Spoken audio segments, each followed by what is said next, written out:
예, 안녕하십니까. 유승호입니다. 클래스와 객체, 자바를 배울 때, 또 객체 지향 프로그램 언어를 배울 때 가장 중요하게 다루어지는 개념입니다. 클래스와 객체. 지난 시간에 기본적으로 클래스와 객체가 무엇인지 간단히 설명을 했는데 기억을 하고 있는지 모르겠습니다. 가장 중요한 거거든요. 그래서 지금 거의 2주에 걸쳐서 설명을 하고 있는 거고요. 클래스가 뭔지, 인스턴스가 뭔지, 뭐 객체를 만든다, 오브젝트란 표현도 쓰는데 그렇게 클래스를 이용해서 객체를 만드는 거를 인스턴스화한다. 그래서 그렇게 만들어진 걸 갖다 인스턴스라고 이야기했죠. 그걸 객체라고 이야기하기도 하고요. 그래서 지난 시간까지 설명하고자 한 가장 키포인트는 어떤 대상물을 구체화시킨 걸 클래스라고 한다라고 이야기했고요. 근데 이 클래스는 실제로 어떤 메모리 공간을 잡아먹는 그런 변수와 같은 존재는 아닙니다.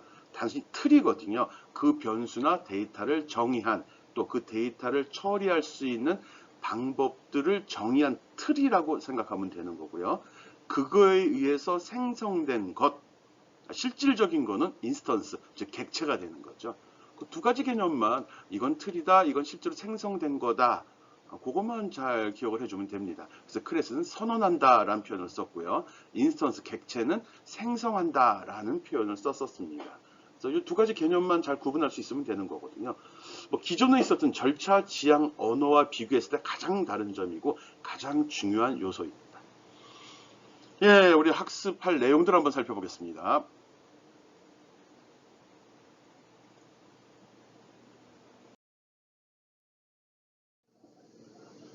네, 지난 시간까지 설명한 내용이 객체 지향 언어와 절차 지향 언어의 차이점, 특징 설명했고요. 객체 지향 언어의 특징이라고 이야기를 했는데 이거 기억이 나는지 모르겠네. 뭐 캡슐화, 상속, 또 뭐 있었죠? 구체화, 그다음 다형성, 요 네 가지 요소를 설명을 했습니다. 그걸 꼭 기억하고 있으라는 건 아니고요. 개념을 잡아달라는 거거든요.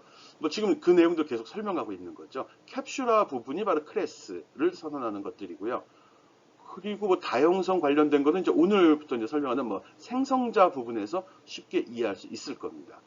또 뭐 구체화한다, 추상화였나? 예, 그렇게 설명했던 내용이 이제 클래스를 정의하는 방법이라고 이야기할 수 있는 거고요. 어쨌든 그런 내용들을 단계별로 설명을 하겠습니다. 지난 시간에 자바 클래스를 선언하는 방법 설명했고요. 이 클래스에 있는 구성 요소가 뭐가 있었다고 얘기했죠? 보통 멤버라고 하는데 거기에 보면 필드와 메소드 두 가지가 있습니다. 용어가 좀 바뀐 거지 특별한 건 아닙니다. 그러니까 새로운 개념을 정립하다 보니까 사용된 용어가 좀 변경이 됐습니다. 변수, 그러니까 보통 이제 클래스의 멤버라고 하면은 필드하고 메소드를 얘기하는데 이 필드라는 건 변수입니다. 변수. 특별한 거 아닙니다. 그리고 메소드는 우리가 일반적으로 하는 함수, 펑션을 이야기하는 겁니다. 그것만 잘 구분하고 있다고 그러면은 뭐 성공한 겁니다. 클래스하고 객체 차이점, 이건 틀이고 이건 실제로 생성된 거다. 그렇게 구분했었고요. 또 객체를 생성하는 방법, 객체를 생성할 때 어떤 명령 쓴다 그랬죠? new라는 명령 쓰는 거 설명했었습니다. 그리고 메소드 작성하는 방법, 함수죠. 그리고 호출하는 방법. 이거는 클래스 이름들, 인스턴스, 엄연히 인스턴스 이름 뒤에 그 피어드 마침표, 콤마를 찍고 뒤에다가 그 메소드 이름을 불러줬었죠. 그리고 메소드의 오버로딩 개념, 오버로딩 됐다는 거는 동일한 메소드, 동일한 함수인데 주어지는 데이터에 따라서 다양한 작업을 처리하는 거죠. 그래서 일반적으로는 데이터 그 매개 변수 또 인자라고 하는데 그 매개 변수의 개수가 몇 개이냐로 구분하기도 하고요. 또는 그 매개 변수의 데이터 타입에 의해서도 구분하기도 합니다. 즉 메소드 이름, 함수의 이름은 동일한데 매개 변수의 개수가 틀리거나 또 매개 변수의 데이터 타입이 틀린 경우 그걸 자바 이 버추얼 머신이 알아서 딱 내가 프로그램 짤 때 어떤 매개 변수를 주게 되면 그 내용을 분석을 해가지고 이거는 이런 내용이네. 그럼 선언되는 클래스 기준으로 만들어진 인스턴스 객체를 보고서 여기에 해당되는구나 해서 해당하는 함수를 골라내는 겁니다. 이름은 동일하지만 매개 변수나 처리된 내용이 좀 다르게 표현할 수 있고 활용할 수 있다. 그 얘기입니다. 예, 오늘 지금 이 시간에 얘기하는 건 생성자부터 강의를 시작하도록 하겠습니다. 그 전에 다시 한번 그림으로 앞의 내용을 요약을 좀 한번 하려고 합니다. 그래서 뭐 다시 한번 정리할 거고요. 생성자, 가비지, 접근자, 스태틱, 파이널 이거에 대한 개념들을 단계별로 설명하도록 하겠습니다. 어려운 내용은 아니고요. 뭐 개념만 잘 잡아주면 됩니다. 꼭 써야 되는 것도 아니고요. 알면은 더 편하고 효율적으로 프로그램을 작성할 수 있는 거고요.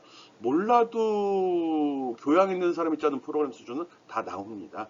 전문을 하는 친구들 입장에서는 이런 것까지 알고 고려한다면은 더 효율적인 프로그램을 작성할 수 있을 것 같아서 설명을 합니다. 큰 부담 갖지 않고 봐도 됩니다. 뭐 교양 있는 사람들이 여기까지 들어오기에는 좀 벅차거든요. 너무 가볍게 여기게 하는 거 아닌지 모르겠네. 예, 어쨌든 한번 쭉 훑어봅시다.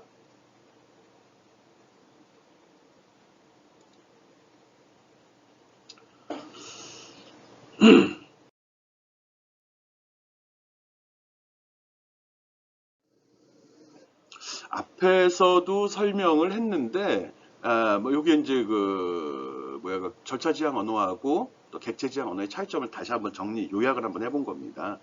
일반적으로 절차지향 언어라고 그러면은 어떤 데이터를 받아들여서 그거를 더하고 빼고 가공하는 과정을 거친 다음에 출력하는 순서로 진행이 되거든요. 그래서 이 데이터를 어떻게 처리할 건지 이거에 중점을 둬서 프로그램을 작성한다. 그래서 절차지향 언어라고 합니다. 이 절차지향 언어 속에는 변수, 여기서 외부에서 입력된 데이터를 저장하는 변수가 있고요. 또 그걸 처리하는 게 뭐 여러 번 반복적으로 사용된다 싶을 때는 단위 작업으로 잘 넣어서 함수라고 정의를 하죠. 이것들은 다 프로그램 안에 들어있는 거고요. 이런 구조로 되어 있는 걸 절차지향 언어라고 합니다. 그런데 이런 데이터를 받아서 저장을 하는데 이게 꼭 우리가 지금 전에 했듯이 특정한 변수 하나하나에다 저장하기 너무 힘이 들다는 거죠. 힘이 든다는 거죠. 그러다 보니까 이제 요게 좀 나름대로 가공 또는 처리하는 기법들이 좀 발전을 하게 됐습니다. 초창기에는 변수 하나만 베리어블이라고 하죠. 예, 그걸 이용해 썼는데 데이터의 개수가 많아지다 보니까 같은 종류의 데이터가 여러 개 들어올 때 그걸 구분해서 관리하는데 문제가 발생이 된 거죠. 그래서 발전된 기법이 또 데이터 표현 기법이 바로 어레이입니다. 어레이 기억나죠? 인덱스라는 첨자를 써가지고 동일한 성격의 데이터를 여러 개 가공할 때 1번, 2번, 3번, 4번 이렇게 남발을 매겨서 처리한다는 거거든요. 네, 알고 있죠? 그리고 이제 이렇게 처리할 때 또 문제가 발생이 된 거예요. 동일한 성격의 데이터라는 전제가 달려버렸거든요. 그래서 이건 문제가 있다. 우리가 학생 정보를 처리할 때 보면 학번, 이름, 학번은 숫자로 돼 있고 요즘은 또 바뀌어서 알파벳이 들어가기도 하지만 이름 있고 또 이 학생의 성적을 처리한다 그러면 성적 데이터는 숫자로 돼 있잖아요. 즉 문자 데이터하고 숫자 데이터가 혼용돼서 가공이 되는데 이럴 때 이거를 연관시켜서 관리하기가 너무 힘들다는 거예요. 무슨 얘기냐? 어레이에다가 학번, 이름, 성적을 처리하기 위해서는 학번이 들어가는 어레이 하나 만들고, 이름이 들어가는 어레이 하나 만들고, 이거는 문자 형식으로 되겠죠. 그리고 성적이 들어가는 거, 이건 숫자 형식이 되겠죠. 그 어레이를 또 만들어야 돼요. 그런데 이게 종으로 쭉 리스트를 했는데 실제로는 한 학생의 정보는 문자, 숫자로 구성이 되잖아요. 예. 하나로 표현된, 즉 어레이로 표현할 때는 숫자와 문자를 섞어서 쓸 수 없거든요. 근데 그런 문제가 발생이 되다 보니까 안 되겠다. 구조적이라는 이 데이터 타입을 만들어 가지고 여기에는 숫자, 문자를 혼용해서 쓸 수 있고 요거를 하나의 덩어리로 취급할 수 있도록 하는 그런 데이터 표현 기법이 또 개발이 됐어요. 이렇게 잘 쓰다 보니까 또 데이터가 다양하게 발생이 되고 다양한 용도로 사용하다 보니까 필요에 따라서는 뭐 학번 같은 거 보면 이런 거 있죠. 학번을 문자로 처리했는데 앞에 있는 자리에는 보통 입학 연도, 학번에 앞에는 입학 연도, 두 번째는 학과, 뒤에는 시리얼 넘버가 들어가거든요. 그래서 이 데이터를 필요에 따라서는 숫자로, 문자로 들어왔지만 숫자로 잘라보기도 하고 또 전체를 문자로 이용하기도 하고 이런 식으로 다양한 측면에서 데이터를 분석해서 활용하고자 하는 또 요구가 또 발생이 됐거든요. 그래서 그런 걸 처리하려고 유니온이라는 이 개념이 또 도입이 됐습니다. 들어올 때는 문자로 들어왔지만 필요에 따라서는 앞에 숫자, 중간에 문자, 뒤에는 숫자 이런 식으로 잘라서 처리하는 기법도 개발이 된 거죠. 물론 우리 자바 시간에 이런 거 설명하진 않았습니다. 우리는 어레이까지만 했고요. C 같은 경우, C가 이제 가장 보편적으로 많이 활용되는 프로그램 언어이기 때문에 C에서 주로 표현했던 방식들을 지금 이야기하고 있는 거거든요. 물론 이런 걸 자료 구조라고 그래갖고 이거를 이제 컴퓨터 공학이나 소프트웨어를 전문으로 하는 친구들 같은 경우는 이렇게 데이터의 표현 기법만을 따로 한 학기 이상을 학습을 합니다. 물론 이렇게 데이터의 표현 기법을 학습한 이후에는 그거를 처리하는 기법도 같이 학습을 하거든요. 그럴 때 대부분 배우죠. 뭐 기본적인 문법상 배울 때도 이 항목들은 다 설명을 합니다. 대부분 스트럭처나 유니온 같은 경우는 공용체, 보통 이제 구조체 공용체라고 하는데 이거는 맨 뒷부분에서 소개를 하죠. 아주 개념 잡기도 힘들고 프로그램도 복잡해지다 보니까 프로그램 입문 시간에는 그냥 이런 게 있다 이렇게 쓴다 정도로만 끝나는 거죠. 그리고 또 이런 문제점을 다 효율적으로 보완하기 위해서 만든 게 또 포인터라는 개념이 있습니다. 이거는 어떤 점을 보완을 했냐고 그러면 이 앞에서 선언한 이런 변수, 그러니까 variable, array, structure, union 같은 경우는 처음에 프로그램이 시작되는 단계에서 데이터 사이즈가 픽스가 돼요. 나는 변수를 뭐뭐뭐 쓰겠다. 배열 크기를 어떻게 하겠다. 스트럭처 구조적인 거는 어떤 데이터를 어떻게 조합해서 쓰겠다. 또 유니온 같은 경우는 있는 데이터를 어떤 식으로 잘라 쓰겠다. 그러면서 그 개수까지도 한정을 짓거든요.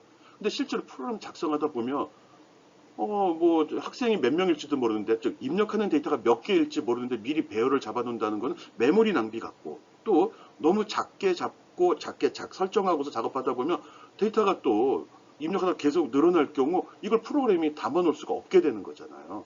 내가 100개 선언했는데 데이터 입력하다 보니까 데이터가 200개가 들어왔네. 그렇다고 그러면 어떻게 해야 돼요? 프로그램에 저장할 수 있는 공간을 100개만 선언을 했는데 그때 다시 중지하고서 프로그램 다시 고쳐야 되는 거잖아요. 즉 프로그램 작성 중에 가변적으로 데이터 사이즈를 조절하고 싶을 때 그럴 때 주로 사용되는 게 포인터입니다. 물론 그것만은 아닙니다. 포인터는 더 중요한 많은 기능들이 숨어 있거든요. 근데 지금 변수, 어레이, 스트럭처, 유니온 이런 데이터 표현 방식과 같이 놓고서 비교할 때는 그런 특징이 있다는 겁니다. 프로그램 실행 도중에 데이터의 크기를 가변적으로 즉 상황에 따라서 조절할 수 있는 데이터 표현 방식을 이야기하는 거죠. 이것도 데이터 표현 방식뿐만 아니라 컴퓨터 시스템 내 다양한 곳에 다양한 정보들이 수록되어 있거든요. 그래서 그게 어디 수록되어 있는지 그게 이제 어드레스 주소라고 하는데 그 주소만 알면은 임의로 가서 막 데이터를 불러오기도 하고 그 데이터를 변경시킬 수도 있어요. 굉장히 효율적인 기능입니다. 내가 지금 간단하게 프로그램 실행 중에 데이터의 사이즈를 임의로 조정할 수 있다라고만 이야기를 했지만 많은 기능이 포함되어 있는 겁니다. 제가 얘기한 것만으로 끝내지 말고요. 어쨌든 이런 식으로 데이터를 다양하게 바꿔서 쓰면서 점점 프로그램 기법을 향상시켰는데 그래도 이제 문제가 계속 발생이 되는 거죠. 데이터는 다양하게 나오고 작성할 때마다 데이터가 바뀔 때마다 프로그램 다시 짜야 되고 또 개발자, 사용자 요구는 점점 늘어나서 자꾸 이것저것 수정을 하다 보니까 야 이게 데이터를 이렇게 분석하는 거 이게 굉장히 중요한 것 같아. 지금까지는 어떻게 처리하냐가 중요해서 프로그램 짜는 데만 집중을 했었는데 새로운 알고리즘을 만들고 이렇게 그것만 했는데 그게 아니라 이 데이터가 더 중요하고 자세히 보니까 데이터가 무엇이냐에 따라서 프로그램 내용이 변경되는 거야. 프로그램에 따라서 데이터를 만든 게 아니고 뭐 소위 이제 여기 밑에 적어놔 이런 식으로 사람들이 생각을 하기 시작한 거거든요. 데이터가 만들어진 후에 프로그램 작성되잖아. 근데 이 데이터를 명확히 정의하지 않은 상태로 하다 보니까 이 프로그램이 노다지 바뀌는 거지. 이거는 그대로 있는데, 즉 데이터를 데이터를 처리하려고 프로그램을 작성하는 거지 프로그램을 작성하려고 데이터를 만들진 않는다는 거죠. 즉 데이터 형태가 바뀌면 프로그램을 다시 작성해야 되는데 프로그램 처리 방식을 바뀐다고 데이터를 바꾸진 않는다는 거예요. 즉 중요한 건 데이터라는 거죠. 그래서 발상의 전환이 이루어져 가지고 야 중요한 거는 데이터야. 우리는 처리 방식을 놓고 데이터를 종속적으로 놨는데 그게 아니라 어느 데이터를 어떻게 처리하느냐 이런 관점에서 보자라고 사람들이 생각을 바꾼 거죠. 물론 이제 객체지향 프로그램 언어 설명할 때 뭐 현실 세계를 표현하는데 적합하지 못하다 뭐 그런 이유를 만들었다는 표현도 씁니다. 근데 궁극적으로는 중요한 요소가 프로그램이 아니었다는 거죠. 물론 프로그램이 중요하지 않다는 게 아니라 그보다 더 중요한 것, 즉 프로그램의 또 개발자한테 어떤 요구가 자꾸 들어오는 원인을 밝혀봤더니 이 데이터에 대한 정의가 명확하지 않아서 프로그램을 자꾸 수정하는 일들이 발생이 됐다. 이런 거죠. 나는 그렇게 생각한다는 겁니다.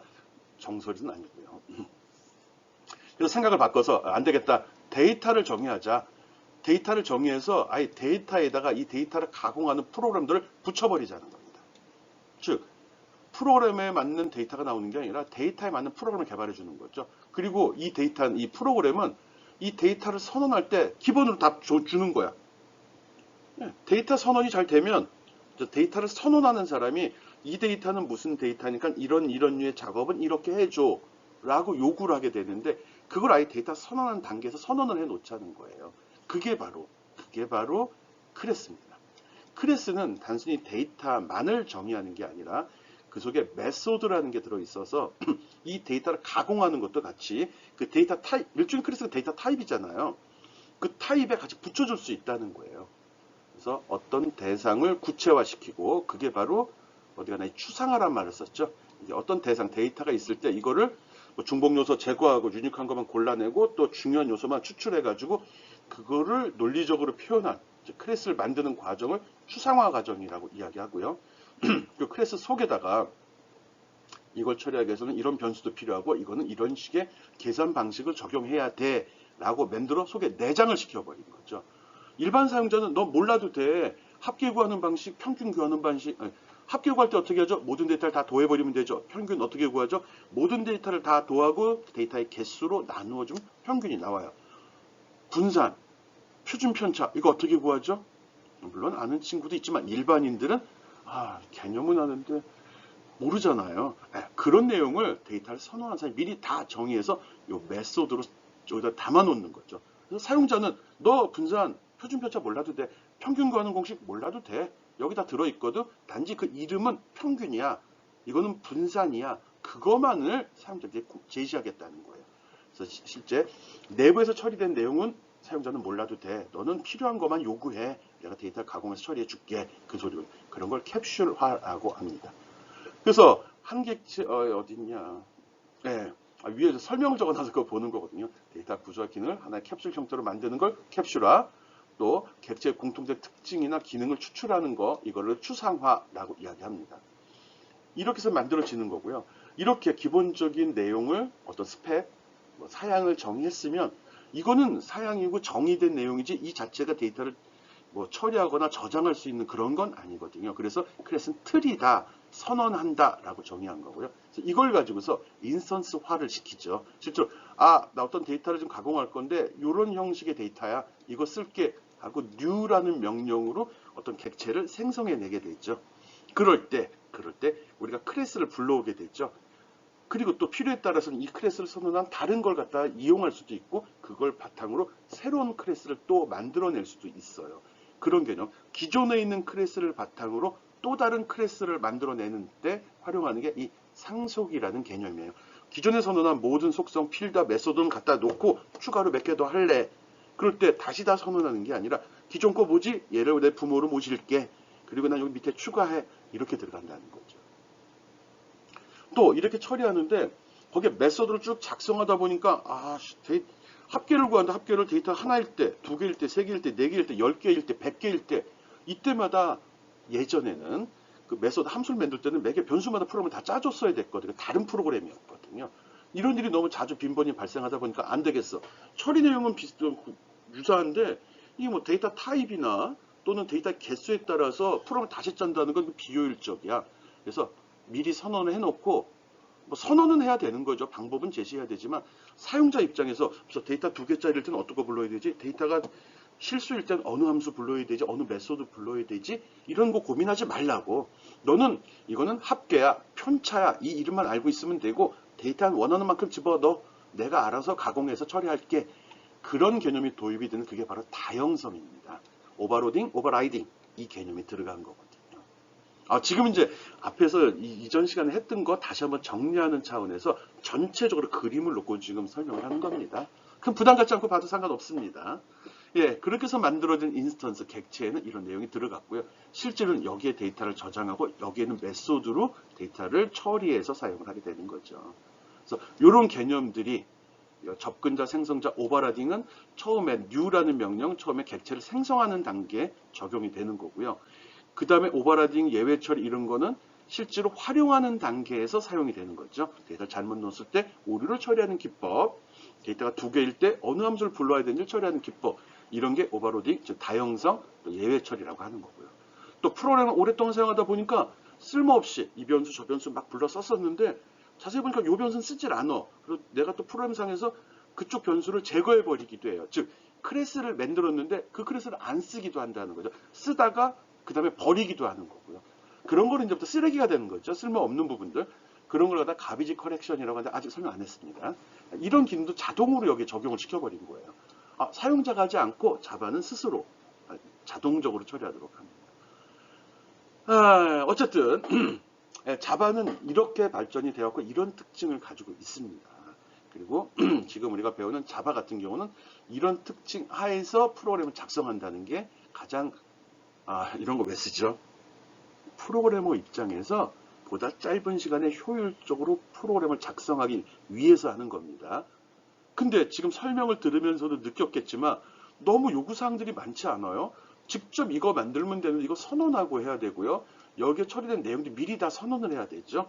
그래서 지난 시간에 설명할 때 객체지향 언어의 단점에 개발 소요 기간이 많이 걸린다라는 그런 내용이 들어 있었죠. 예. 처음에 이 클래스 만드는 게 이게 그만큼 중요하고 또 이게 많은 영향을 미치다 보니까 여기에 많은 시간을 투자해야 됩니다. 또 바꿔 얘기하면 클래스가 완벽하게 구성이 되어 있다고 그러면 프로그램 작성 굉장히 쉬워지는 거죠. 거의 할 일이 없을 정도로 끝나버리기도 합니다. 그래서 실무에서 프로그램 짜는 사람들 보면 초기 개발 단계에서 이 클래스 선언으로 뭐 며칠씩 고민하는 사람들도 많습니다. 이 클래스가 어떻게 보면 객체지향 프로그램 언어의 전부라고 얘기하기도 하거든요. 거의 전부라는 건 좀 그러네. 이제 클래스는 굉장히 중요하다는 거, 그리고 이런 개념 하에서 발전이 되었다는 거, 데이터가 만들어진 이후에 프로그램이 존재해왔기 때문에 데이터를 처리하려고 프로그램을 작성한 게 아니라 프로그램 데이터를 처리하려고 프로그램을 작성을 하는 거지 프로그램을 작성하려고 데이터를 만들진 않아요. 데이터는 존재하는 거고 이걸 어떻게 처리하냐의 문제예요. 그러다 보니까 데이터 형태가 바뀌면 프로그램 다시 작성해야 되는데 무슨 얘기야? 데이터 형태가 바뀌면 프로그램 다시 작성하지만 프로그램 처리 방식이 바뀐다고 같은 얘기네요. 내가 적어놓고 헷갈리네. 그러니까 이런 생각 때문에 객체지향 언어가 등장하게 됐다. 뭐 이런 쪽으로 좀 이해해 주면 좋겠습니다. 요 그림, 큰 그림은 이렇게 기억을 해요. 내가 여기서 포인트를 둔 거는 어떤 내용이냐 그러면, 여기 이거. 예. 데이터 타입의 종류. 엄밀하게 데이터 표현 방식이죠. 타입이면 정수, 실수, 문자 이렇게 구분하는 거고요. 데이터를 표현한 방법이 이렇게 발전이 되어 왔고, 또 이런 거를 보완하기 위해서 클래스라는 게 나왔고, 클래스 내에는 이런 걸 다 포함하고 있다. 뭐 이런 겁니다. 물론 이런 기법이 뭐 눈에 딱 띄는 건 아닙니다. 요 밑에 개념은 지금은 신경 쓰지 맙시다. 괜히 자세히 설명하다 보니까 말이 꼬이고 점점 어렵게 느껴지는 것 같은데 쉽게 받아들여요.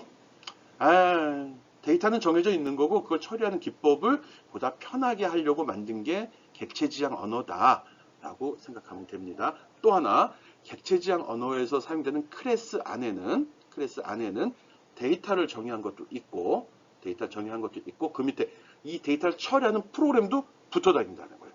이게 큰 차이점입니다. 데이터 형식과 이 데이터를 처리하는 프로그램도 붙어 있는 상태, 포함된 형태를 클래스라고 한다. 또 그걸 실제 쓸 때 그거를 객체로 만들어야 되는데 그걸 인스턴스화라 한다. 갱 떠든 것 같아. 제가 주장하는 바가 뭔지 알겠죠? 이런 개념을 잡고 들어가자는 겁니다. 시간 너무 많이 갔어.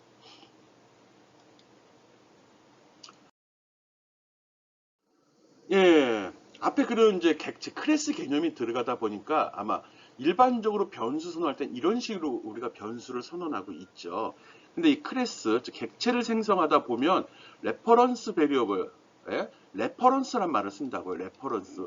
내가 이걸 설명할 때 목록이란 표현을 썼거든요. 목록에는 실제 데이터가 들어가는 게 아니라 데이터의 이름 또는 구분할 수 있는 항목 등만을 등록해 놓죠. 예, 이 객체에서 new라는 명령을 만나게 되면 레퍼런스 밸류가 만들어지고 베리어블이 만들어지고 거기에 어떤 데이터가 들어가는데 그 들어간 데이터는 클래스가 들어간다는 거예요. 여기에는 데이터 형식도 있지만 프로그램도 들어간다는 거죠. 그러다 보니까 이 레퍼런스라는 말을 많이 쓴다는 거, 또 기존에 사용하던 이 데이터의 선언과 클래스의 선언이 좀 차이가 있다는 거, 그거 기억해 주기 바랍니다. 객체 제한 언어에서도 이거 씁니다. 그리고 이게 추가된 거죠. 뭐 예를 들어서 이런 식으로 변수를 선언한 이후에 이런 식으로 데이터를 저장해서 활용을 했었잖아요. 그런데 클래스를 쓸 경우는 여기 클래스 이름 주고 그 다음에 어디 이게 레퍼런스 이름이 되는 거죠. 레퍼런스 이름. 예, 그리고 이게 생성자인데 요걸로 해서 새로 만들어줘 그겁니다. 오케이? 그러면 요때 목록이 만들어지는 거고요. 요때 목록이 이게 이 목록을 만드는 거고요. 요게 실제 메모리의 공간을 할당받는 입니다. 오케이? 그리고 거기에는 실제 데이터도 들어가지만 이런 식으로 변수도 들어가고 거기에 처리하는 방법도 들어간다는 거, 그거만 기억해 주기 바랍니다. 에이, 힘들어. 앞에서 너무 떠들었네. 예, 앞에서 설명한 내용들 있죠. 예, 여기 보면 이게 좀 레탱글은 도형이죠. 도형. 보통 레탱글은 사각형, 직사각형을 이야기합니다. 알죠? 삼각형은 트라이앵글, 사각형은 레탱글, 오각형은 옥타곤 이렇게 나가는 거. 예, 여기서 데이터 클래스를 선언을 하죠. 이렇게 선언을 해줍니다. 여기에 보면은 레탱글이라는 거 도형은 폭과 높이가 있다. 그거의 면적을 계산하는 공식은 폭 곱하기 높이다. 그래서 여기서 이 데이터를 가공하는 프로그램도 여기다 집어넣어 준다고 그랬습니다. 그래서 변수하고 데이터 형태하고 그리고 그 처리하는 프로그램까지 포함해서 이걸 클래스라고 합니다. 이때는 메모리에 값을 저장할 수 있는 공간은 할당받지는 않습니다. 틀만 선언을 한 거죠. 할당받는 방법은 요 밑에 여기 인스턴스 객체 생성이라고 되어 있죠. 그래서 rectangle rect라고 하게 되면 목록을 하나 만들어 줍니다. 이것을 레퍼런스 변수라고 하죠. 그다음에 new 이걸 만난 순간에 실제 메모리 공간을 할당받고 이제 작업을 하게 되는 거죠. 할당을 받는 거죠. 예, 밑에 스케일 요 new는 이제 키보드 쓰는 거고요. 그리고 키보드에 어떤 값을 받아들여서 이렇게 저장하게 되는데 레탱글이라는 RECT라는 객체를 만들었는데 나는 width라는 걸 선언한 적이 없잖아. 이건 어디 들어있죠? 레탱글이란 클래스 안에 여기 있죠, 레탱글. 이 안에 이미 정의가 되어 있는 거예요. 그러니까 과거의 변수들은 특정한 값 하나만을 처리했지만 얘는 뭉뚱그려서 실생활에는 뭐 도형의 면적을 어떻게 계산해? 그러면 딱 본 순간에 폭은 이거고 높이는 이거야 이렇게 구분하면서 그러면 이 두 가지 정보가 있어야지만 면적을 계산할 수 있어 이렇게 생각을 하잖아요. 그 개념으로 발전이 됐다는 겁니다. 추상화됐다는 게 큰 의미 부여하지 마요. 단순한 겁니다. 우리가 생각하는 것과 동일하게 만들었다 이 정도면 됩니다. 이런 식으로 값을 받아들인 다음에 이거 면적 구하는 공식이 어떻게 되지? 잘 모르면은 맞아 get area 면적은 이렇게 구하는 거야 고 미리 여기다 등록을 시켜놨거든요. 나는 요 이름만 알면 되죠. 그래서 rectangle이라는 데이터 타입 객체에 들어있는 데이터를 이용해서 면적을 계산해. 그럼 얘가 바로 결과값을 return이라는 명령을 만나게 되면 나오거든요. 이걸 여기다 바로 삽입을 시켜버리는 거예요. 이해되면 되나? 예. 앞에 설명한 내용이 요약된 거고요. 지난 시간 마지막 시간에 4-1번 예제도 수행을 했죠. 같은 내용입니다. 그래서 여기서는 클래스 선언하는 방법, 그리고 객체 생성하는 방법, 그리고 생성된 객체를 이용하는 방법, 이거 지금 보여주고 있습니다.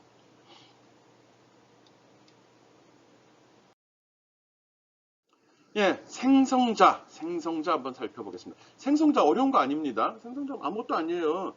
이렇게 나오니까 그러죠. 지금 우리 클래스를 만들었잖아요. 클래스로 객체를 만들었죠. 그 객체 초기값 주는 겁니다. 초기값 주는 걸 생성자라고 이야기합니다. 말만 이상하네요. 그림은 이쁘게 나왔네요. 예, 그래서 객체가 생성될 때 초기화를 위해 실행되는 메소드는 프로그램인데 함수인데, 예, 초기화시키는 게 데이터가 옛날같이 객체 지향 언어는 옛날 그 절차 지향 언어 같이 하나의 값이 들어가는 게 아니라 여러 개의 값이 복합적으로 들어가잖아요. 그러다 보니까 이게 한 줄로 끝나지 않을 수도 있거든요. 그래서 이걸 모아서 하나의 프로그램 같이 함수 같이 선언해 놓게 되는 거거든요. 그러다 보니까 여기서 이 메소드라는 표현을 쓴 겁니다. 초기화를 하기 위해 처음에 인스턴스화를 시킬 때 그 시점에 딱 수행되는 부분 그런 프로그램을 이야기하는 겁니다. 좀 샘플 볼게요.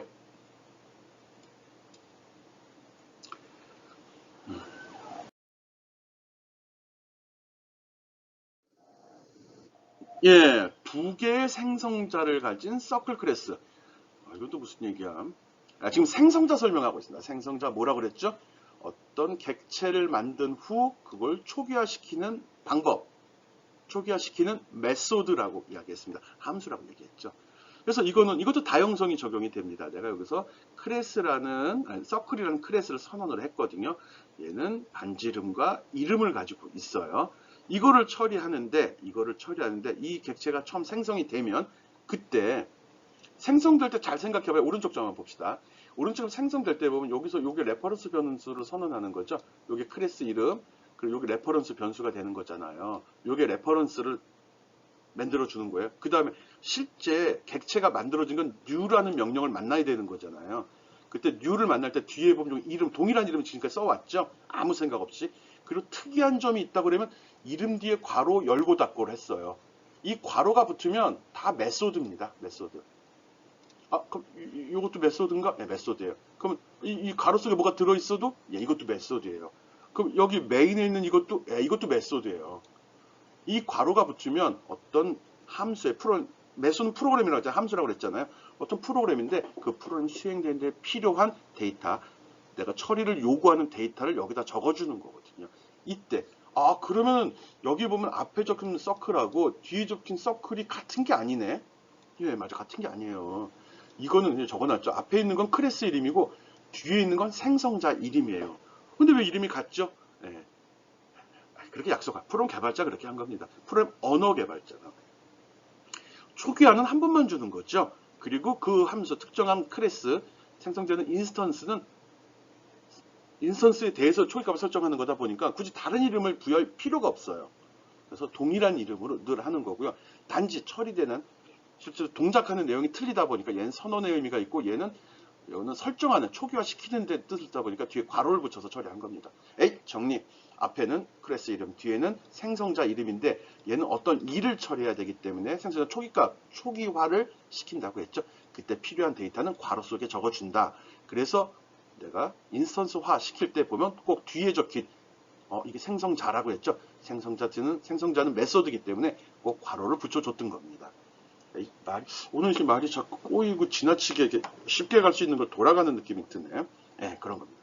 그런데 새로운 데이터를 만들었을 때 데이터를 초기값을 주기도 하고 주지 않을 수도 있는 거잖아요. 아직 결정이 안 됐어. 그러면 그냥 놓고 하는 거잖아요. 공간만 할당해줘. 내가 필요할 때 쓸게. 이럴 수도 있고 야, 나 이거 집어넣을 건데 넣어서 줘. 이럴 수도 있는 거잖아요. 여기 보면 생성자가 하나, 두 개가 나왔다고요? 네, 이런 얘기입니다. 생성자는 여러 개 적을 수 있습니다. 다형성이 됩니다. 오버로드가 된다는 소리 있죠.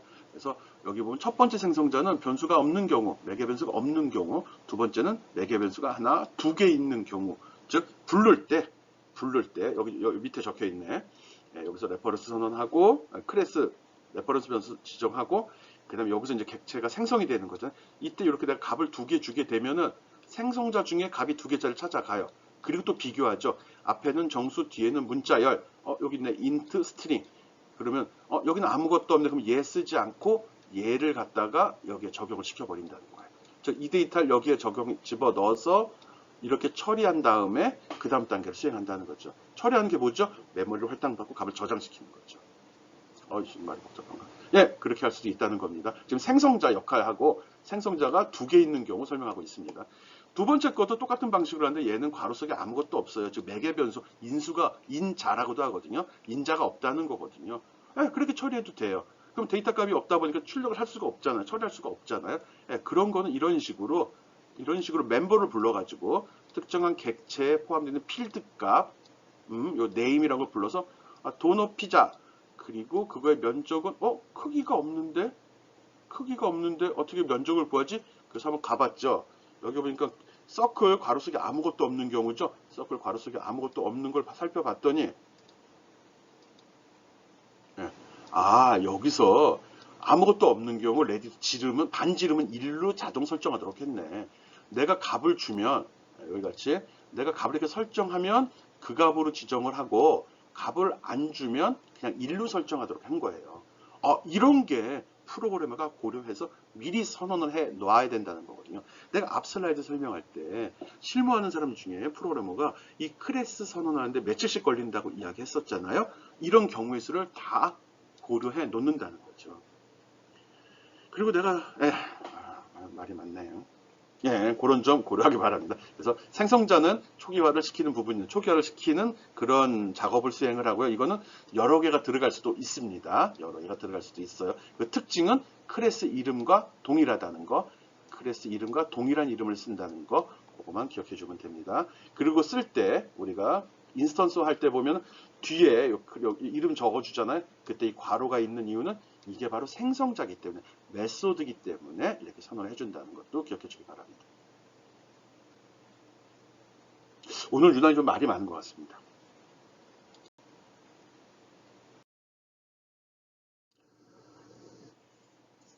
예, 생성자의 특징 한번 가볍게 살펴보겠습니다. 지금 앞에서 생성자 설명했죠. 무슨 일 한다고 그랬죠? 생성자가 하는 일은 여기 있잖아요. 객체를 초기화합니다. 초기화. 어떤 객체를 생성했으면 메모리 할당받는다는 거죠. 또 프로그램 뭘 쓸 건지 메소드도 불러온다는 거고요. 그럴 때 그 값을 초기화시키는 역할을 해요.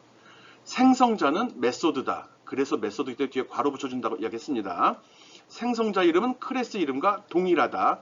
예, 초기화는 한 번만 시키는 거고요. 이게 뭐 굳이 다른 메소드랑 헷갈리지 말라고. 그렇게 그게 또 핑계가 되네. 다른 메소드랑 헷갈리지 말라고 생성자는 클래스 이름과 동일하겠습니다.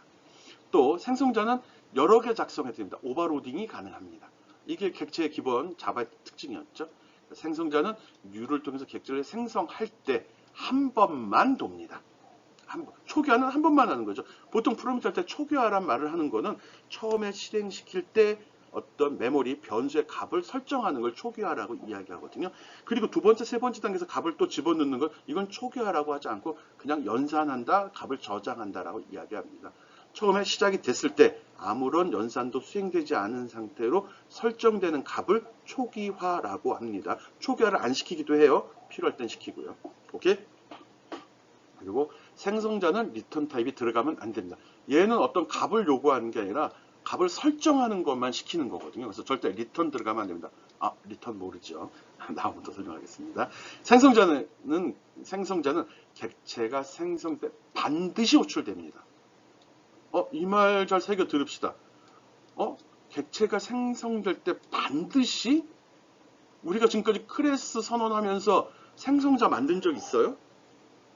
조금 앞에 페이지 거 말고. 한 번도 없죠? 한 번도 없는데 말이 잘못된 거 아닌가? 개발자가 생성자를 작성하지 않으면 컴파일러가 자동으로 삽입을 해줍니다.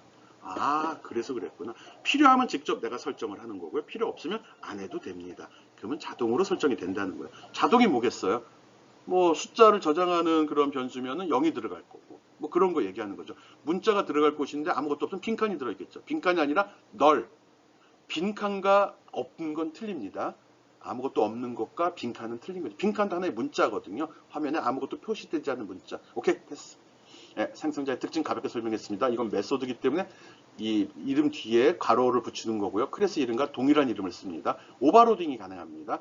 데이터 인자의 개수나 또 데이터 타입에 따라서 여러 개의 생성자를 만들 수도 있습니다. 아무리 많이 만들어 놓았다 하더라도 뉴가 실행될 때 한 번만 호출되고 실행이 됩니다. 이거는 값을 설정하는 걸 목적으로 하기 때문에 리턴 타입을 사용하면 안 됩니다. 그리고 목적은 초기화하는 거죠. 객체가 생성될 때 분명히 한 번은 호출이 됩니다. 어느가 하나는. 근데 우리가 지금까지 안 했던 이유는 컴파일러가 알아서 만들어주고 있는 거거든요. 필요할 때만 설정을 합니다. 오케이? 이렇게 있는 것만 얘기하고 넘어갈게요.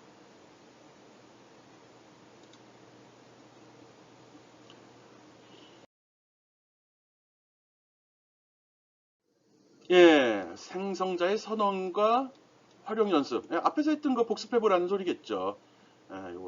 여기 보면은 클래스 선언을 하네요. 이렇게 클래스가 어디까지야? 요까지죠. 요까지. 이렇게 클래스 선언할 때 간혹 나는 이거 필요 없는데 이거 비워놔도 됩니다. 근데 이게 없으면 프로그램 어떻게 실행시켜? 다른 프로그램, 다른 클래스에서 같은 프로젝트 안에, 같은 패키지 안에 들어있다 그러면 다른 프로그램, 다른 클래스에서, 클래스가 프로그램이잖아요. 할 때 이 이름을 불러 쓰면 됩니다. 같은 프로젝트 안에 있으면은 파일이 나누어져 있어도 자기가 불러다 씁니다. 바꾸어 이야기하면 한 프로젝트 안에서는 동일한 이름의 클래스를 쓸 수 없다는 말도 되는 겁니다. 한 프로젝트 안에서는 파일이 다르게 있어도 그쪽에 있는 클래스를 불러다 쓸 수 있습니다. 이거는 바꾸어 이야기하면 한 프로젝트 안에는 동일한 이름의 클래스가 존재할 수 없다라는 겁니다. 알고 있고요. 그래서 이 부분은 없어도 상관없습니다. 당장 실행시켜 볼 거 아니라면. 여기서부터 여기까지 실제로는 여기까지가 클래스 선언이죠. 근데 보니까 생성자가 2개가 들어갔네요. 지금 생성자 선언하는 거 보고 있습니다. 얘는 봤더니 북이라는 클래스가 북이니까 북으로 만들었죠. 이름이 똑같으면 이거 생성자구나 이렇게 받아들여야 됩니다. 여기는 스트링, 문자열이 1개 들어올 때 밑에 거 보니까 문자열이 하나, 문자열이 2개, 문자열이 2개 들어오는 경우가 있을 수 있네. 어떻게 이렇게 되지? 여기 보니까는 타이틀에다 T, 어서에다가 작자 비상. 여기는 타이틀, 어서. 아, 책에 대해서 저자하고 제목을 관리하고 싶은데 그 값을 처음에 어떤 데이터를 입력받을 때 처리할 때 책 이름만 집어넣는 경우도 있고 책 이름과 저자를 넣는 경우도 있구나 그 소리입니다. 그러면 책 이름도 저자도 아무것도 안 넣는 경우는 얘는 없죠. 그러면 에러가 되겠죠. 해보는 거죠. 뭐. 그렇게 지금 선언을 했습니다. 지금 생성자 두 개가 선언이 됐는데 무조건 생성자의 초기값, 값을 하나 또는 두 개를 주도록 선언을 했어요. 그러면 실제 프로그램 짤 때 안 주면 에러가 난다는 소리입니다. 그럼 이걸 아예 안 쓰면 어떻게 되죠? 이거 안 쓰면? 이거 안 써도 프로그램 잘 돌아가죠? 어떻게 돌아가죠? 이런 식으로 생성이 될 때 이거 값 주면 에러 납니다. 왜? 여기 생성자에 매개 변수가 이거 없었다는 점은 매개 변수가 있는 생성자를 선언한 적이 우리가 없거든. 그럼 에러가 되는 거죠. 없어도 된다는 소리고 없을 때는 저런 식으로 선언할 수 없다는 겁니다. 한번 지우고도 돌려보면 좋겠네요. 그래서 여기서 뭐 리틀 프린스 어린 왕자 같은 애 이걸 할 때는 이렇게 이거에다가 내가 인수를 데이터를 두 개 주면은 요 두 번째 여기 스트링 이쪽으로 와서 생성자가 동작을 하는 거고요. 밑에 같이 러브 스토리에 가고 춘향전이라고 내가 요 생성자의 데이터를 하나만 주면 자동으로 생성자 중에 데이터를 하나를 필요로 하는 놈한테 가서 요게 수행이 되는 겁니다. 둘 다 수행되지 않습니다. 하나만 수행이 됩니다. 오케이? 그 결과는 여기에 출력문이 있으니까 나오겠죠? 이런 식으로 나온다고 생각이 되는데 결과는 여러분이 살펴보기 바랍니다.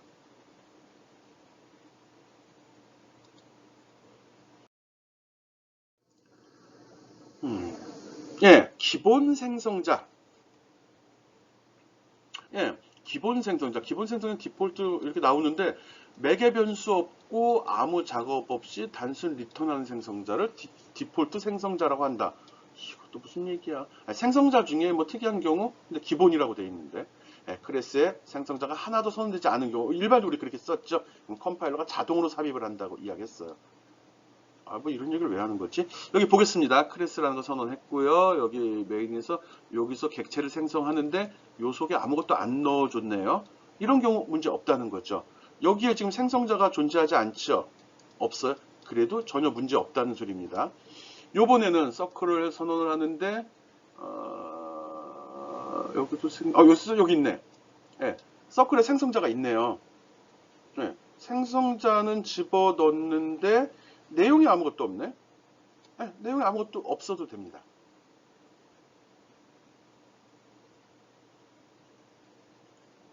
이거 왜 설명하는 거지? 자동으로 만들어진다고 그랬잖아요. 기본 생성자 우리가 이렇게 아무것도 안 집어넣어도 컴파일러가 마치 이것이 있는 것 같이 처리한다. 그 소리 하는 겁니다. 설명할 필요 없는 거 지금 꺼내놓은 것 같은데? 컴파일러에 의해서 자동으로 삽입된 생성자를 기본 생성자라고 한다. 매개 변수는 없고 아무 작업도 없이 단순 리턴하는 리턴이 한마디 들어서 지금 다시 한번 읽어준 거거든요. 의미 없음. 오케이. 기본 생성자 내가 사용자가 선언하지 않았을 경우 자동으로 생성되는 걸 기본 생성자라고 한다. 우리가 일반적으로 그렇게 해왔는데 컴파일러가 자동으로 몰라도 됩니다. 패스. 이 교양 없는 짓을 내가 했네.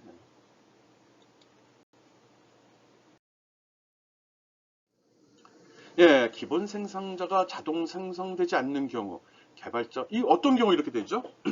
알고 있잖아요. 사용자가 선언하면 기본 생성자는 생성이 안 되는 거죠. 내가 이렇게 여기 서클이라는 클래스를 내가 지금 선언을 하면서 여기다가 동일한 이름으로 여기 메소드를 집어넣었다고요. 근데 이름이 동일해. 즉 이건 생성자라는 거죠. 이게 들어가면 이 자동 생성자, 기본 생성자는 안 만들어진다고요. 당연한 얘기지 뭐. 당연한 얘기죠. 그러면 어떻게 된다고 그랬죠? 뭐가 뭐 그렇게 그냥 되는 거지. 근데 사용자가 지정을 할 때 여기 인수를 하나 선언했잖아요. 인트로 r이라는 값을 달라고 그랬죠.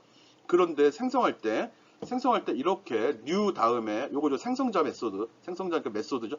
값을 주면 문제가 없지만 이렇게 사용자가 분명히 생성자에다 매개 변수를 필요하게 선언을 했다면 생성하는 단계에서 인스턴스를 만드는 단계에서 매개 변수를 주지 않으면 오류가 된다고요. 앞에서 언뜻 이야기했는데 해보라고. 알았죠? 그래서 사용자가 생성자를 선언할 때는 어떻게 선언할지 잘 기억을 하고 그게 맞추어서 해야 됩니다. 거꾸로의 경우도 생각해야 됩니다. 이걸 안 했을 때 이렇게 주면 그것도 에러가 되겠죠. 그러니까 클래스 선언이 굉장히 중요한 거죠. 프로그램이라는 거는 다 좀 있어요. 지금 중요한 거 그게 아니지. 통과.